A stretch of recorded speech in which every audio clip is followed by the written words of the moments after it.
Ancient Greek philosophy was multidisciplinary in nature.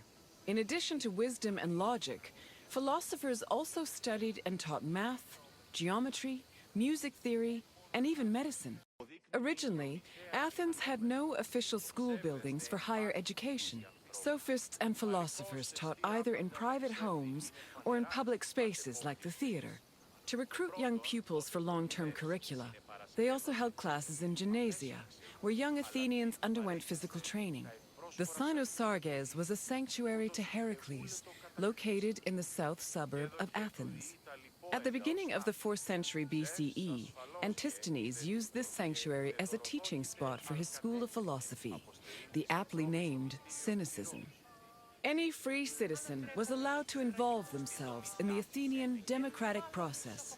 However, to truly influence the flow of politics, their speech and rhetoric skills had to be impeccable. As a result, many sophists taught subjects like logic, reason, and eloquence. These were meant to help students achieve arete, or excellence. But this specific concept of excellence was often challenged, especially by other philosophers. For example, Plato, Socrates, and Isocrates preferred a more moral approach and argued that rhetoric should be used as a means to serve the greater good. Socrates and Plato went even further, declaring that philosophy and wisdom were not only useful tools, but also ethical virtues. The famed philosopher Socrates had an ambiguous relationship with sophists.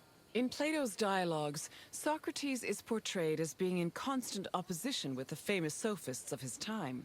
Aristophanes' comedy, The Clouds, meanwhile, depicts Socrates as a sophist himself, constantly demanding payment for his teachings.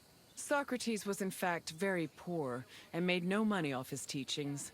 He also differed from the sophists in that while they only taught aristocratic youths, Socrates taught everyone, regardless of station. Unfortunately, his controversial ideas and practices did not sit well with the city of Athens, and he was eventually tried for impiety.